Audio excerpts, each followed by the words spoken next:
The Chicago Bears are still busy looking for their new offensive coordinator. They have interviewed 5 more people since my last video, and in this video I'll be breaking down what those 5 offensive coordinator candidates could be bringing to the table. What's going on, guys? I'm back with another Chicago Bears news update video, which I'll be doing anytime the Chicago Bears news going on this offseason. And if you guys did not watch my last video, which I released last week, I went over the interviews of Shane Waldron, Liam Cohen, and Kliff Kingsbury. You should watch that video first because I broke down those candidates, but ever since I released that video, the Bears have interviewed 5 more candidates. So this is a pretty expansive search as compared to last time. Okay, last time around when we first hired Matt Eberflus to be the head coach, we hired Luke Getsy within like 3 or 4 days. We only interviewed 2 to 3 candidates to be the OC last time around, which turned out to be a massive mistake. We made the wrong hire in hiring Luke Getsy. So I am pretty happy that this time around the Bears are taking their time a little bit and going through more different candidates to see more different viewpoints. And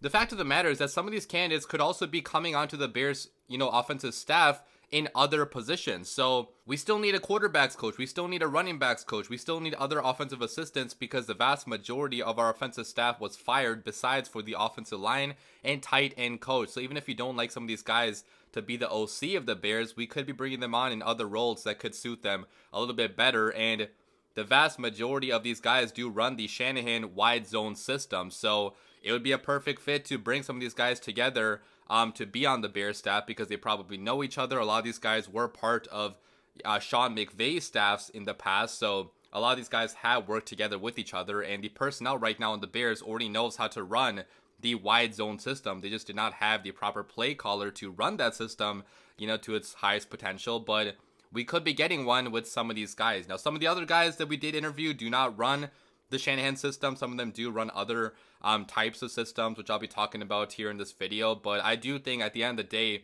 the Bears will actually go after a guy that does have experience in the wide zone scheme, because a lot of the Bears' current personnel is tailored to run the wide zone scheme. For example, our offensive line is built to run that scheme perfectly. Okay, we have leaner and more athletic offensive linemen. So I don't think Ryan Poles wants to completely redo the Bears offensive line or some of the personnel by completely changing schemes. You could if you wanted to, obviously, but I do think the Bears will be sticking in the same tree of coaching. And let's talk about some of these candidates. Okay, so I'll just get into it. Greg Olsen is the first new candidate I'll be talking about. And no, it's not the Greg Olsen that you're thinking about. It's Greg Olsen with the O in his last name. And he actually was a former Bear. He was part of the Bears coaching staff in 2003, which is kind of funny that both Greg Olsens were part of the Bears in the past. But Greg Olsen currently is a quarterbacks coach for the Seattle Seahawks, and I'll read over his history right now. It's a pretty long and expansive history coaching football. I'm not going to read over all of it, but you guys can see a lot of time spent in college football being an offensive coordinator, a quarterbacks coach. Then he finally got a job with the 49ers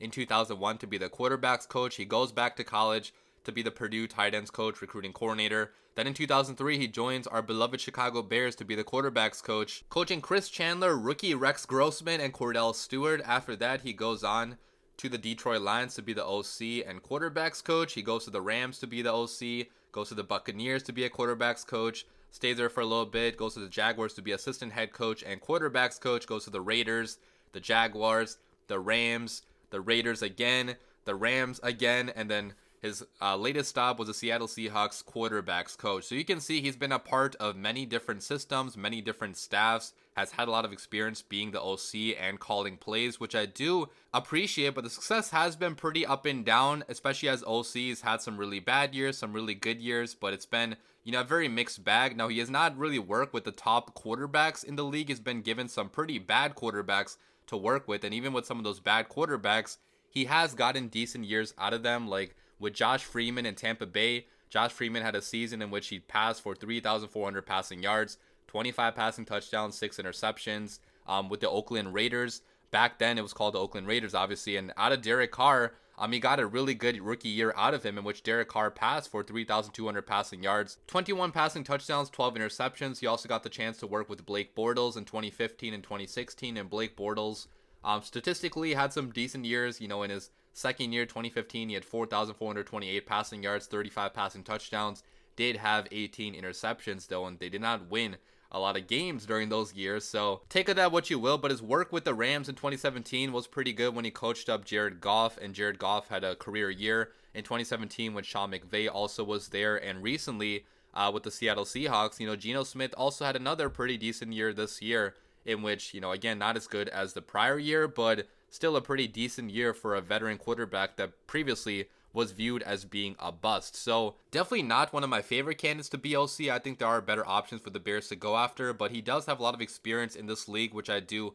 again, value. Some experience working in different systems. He has worked in the Shanahan wide zone system, with Shane Waldron, with also Sean McVay back in 2017, and as a quarterbacks coach, he could be a pretty good hire. Not totally sure about OC though. Going to the next candidate, it's Greg Roman, who previously was the offensive coordinator of the Ravens. Currently, he is unemployed, but he could be looking to come back to the NFL if the Bears do give him a job. And I think if the Bears do hire Greg Roman, they're planning on sticking with Justin Fields, because this probably is the best Justin Fields candidate just based on the system that Greg Roman does run. Now, there's a lot of question marks about his ability to get the most out of quarterbacks in the passing department, which is a little bit scary because that's been the whole problem here in Chicago as of late, that we have not had Justin Fields break out as a passer. And in today's NFL, you need a capable passing offense most times to win a Super Bowl. So a little bit skeptical of hiring Greg Roman in that regard, but his history is pretty good in this league. I'll read that right now. So he's been coaching since 1995. In the NFL, started out with Carolina as an offensive line assistant, goes to Houston to be the tight ends coach and quarterbacks coach. Then he goes to the Ravens to be the offensive line assistant,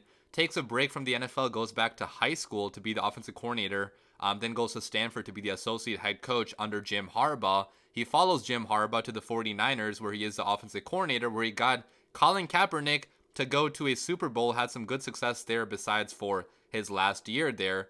Goes to the Bills after that to be the OC, works with Tyrod Taylor, another mobile quarterback. Then he goes to the Ravens in 2017 to be an assistant, where eventually is promoted to be the offensive coordinator in 2019, and that's when Lamar Jackson won his MVP. So he got an MVP year out of Lamar Jackson, but unfortunately, the Ravens did fire him in 2022 because they did not see a lot of growth in Lamar Jackson as a passer, which again, that's a little bit troublesome that, a lot of Ravens fans are not a big fan of him because Lamar as a passer did not reach the heights that he's reaching this year under Todd Monken. Now, the fact of the matter is that Greg Roman never really had good receivers to work with. I'm in Baltimore for Lamar Jackson, so the fact that he did still get an MVP season out of Lamar does show his ability to work around the strengths of his personnel. And in terms of run game design, he is fantastic. He's one of the best run game coordinators, I would say, in the NFL, especially with a mobile quarterback like a Justin Fields. He could get a lot out of a Justin Fields. Lamar Jackson,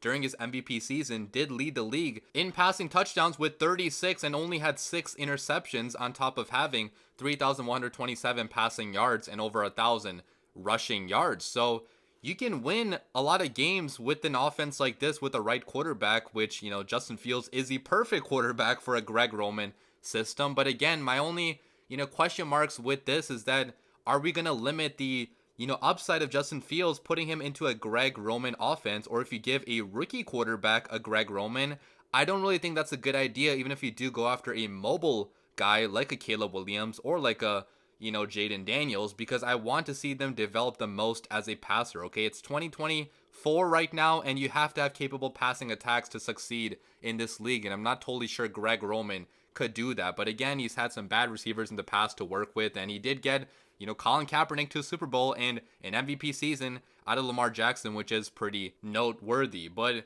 going on to the next candidate, it's Thomas Brown, the current offensive coordinator of the Carolina Panthers. And I know what you're thinking. Why would we possibly hire the OC of a struggling offense, of a struggling quarterback? But his prior history was with the Rams, and I'll read over his prior history right now so you guys can see. He started out actually as a player in the NFL. He was a running back with the Falcons and with the Browns, and then eventually he got into coaching, goes to Georgia to be the strength and conditioning coach, goes to some other colleges after that, and eventually he does get a break with the NFL in 2020 under Sean McVay to be the running backs coach. Then he got promoted to also being assistant head coach of the Rams, and then eventually he gets a job with the Carolina Panthers to be the OC. And with the Panthers, he did not have any success really at all this year. It was a very bad year for everybody on the Panthers, and they helped us get the number 1 pick in the draft, so not a really good year. He did take over play calling duties in the middle of the season for Frank Reich when they did struggle, but the offense did not get that much better. So play calling duties went over to Frank Reich again, and Frank Reich got fired, and then eventually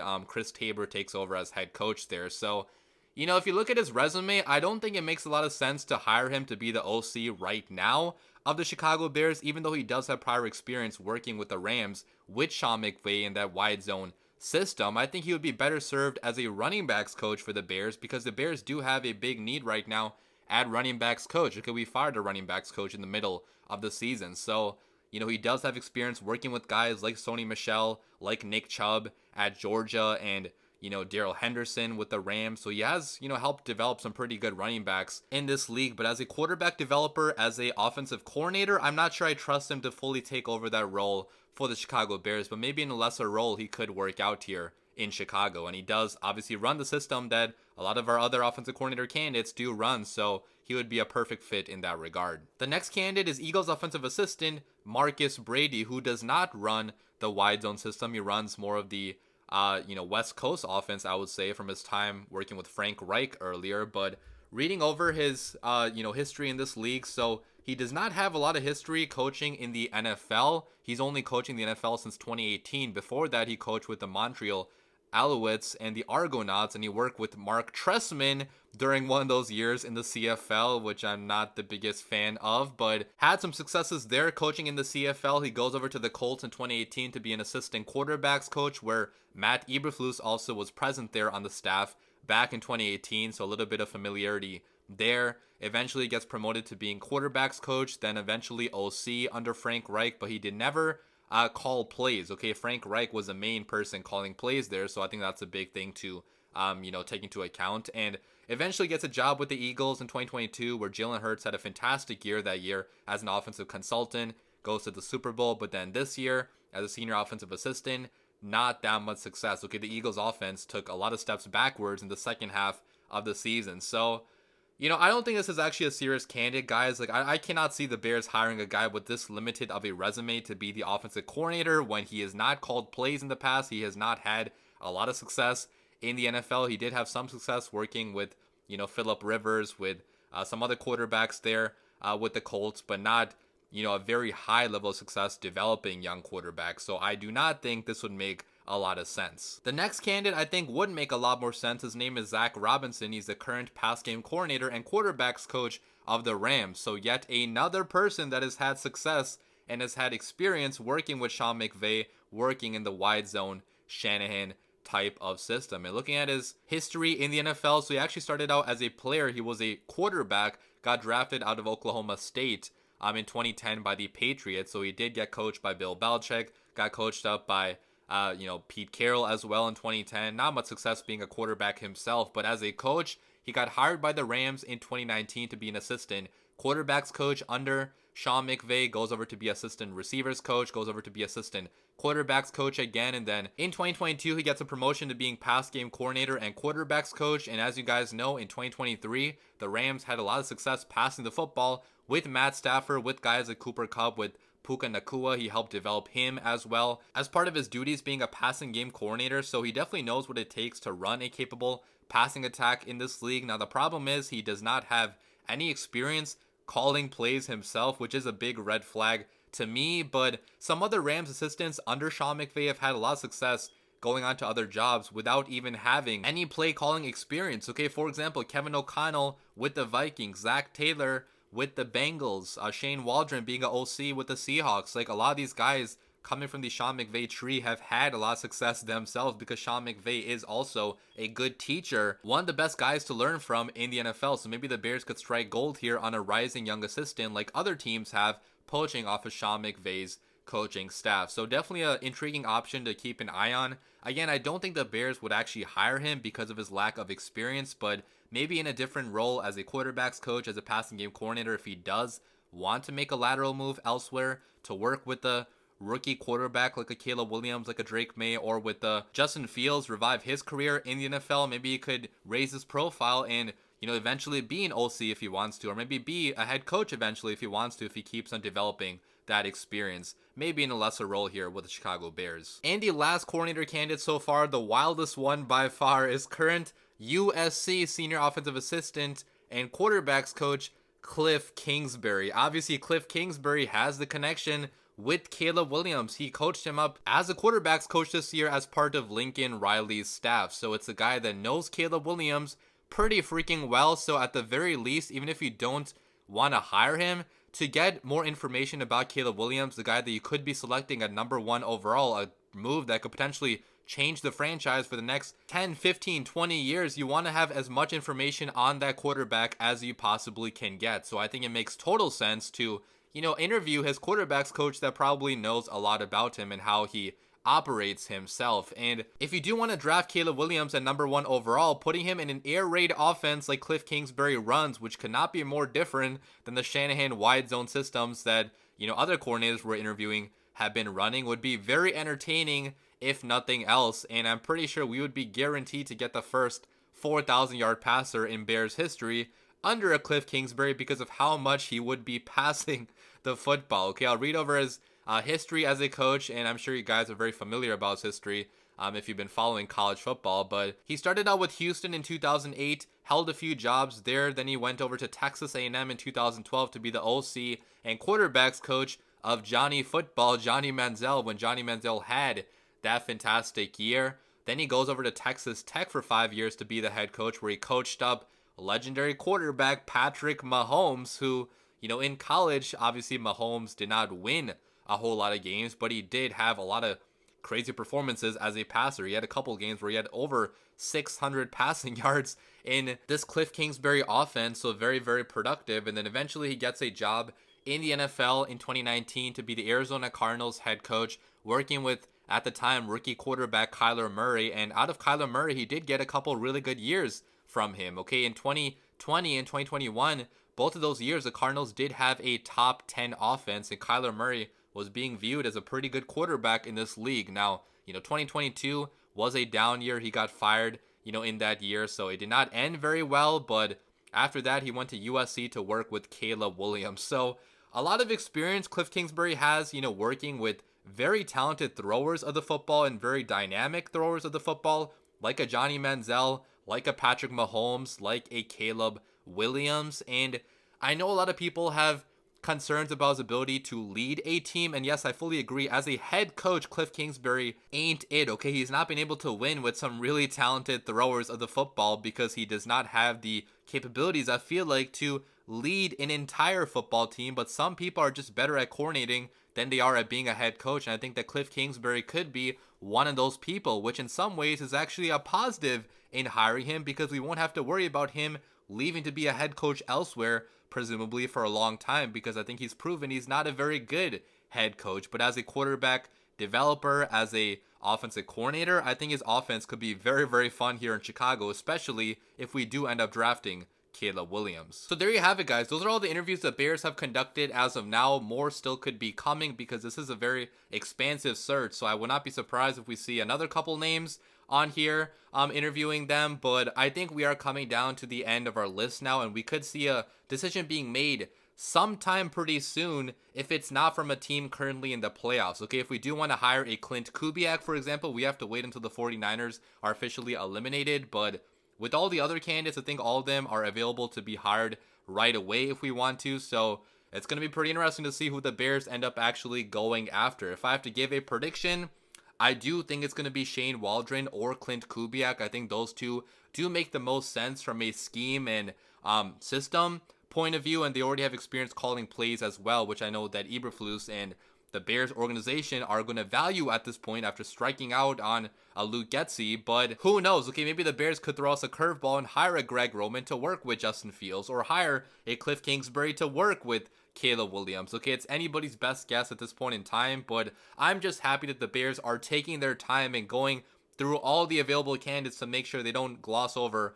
a really good one like they did last time. Okay, it certainly seems like maybe Ryan Poles is taking more ownership of the search and helping out Eberflus and getting some of these candidates to, interview with us and making the right decision this time around. So leave your comments down below. Let me know what you guys think about all these candidates. Who is your favorite candidate at this point in time? The Bears could be interviewing more guys, like I mentioned, which I'll have another video breaking down the other candidates we interview if that ends up happening. But when the Bears do end up deciding on the OC, I will also have a long video breaking down what that OC brings to the table and talking about their history in more detail than I did in these last two videos. Leave your comments down below. As always, bear down.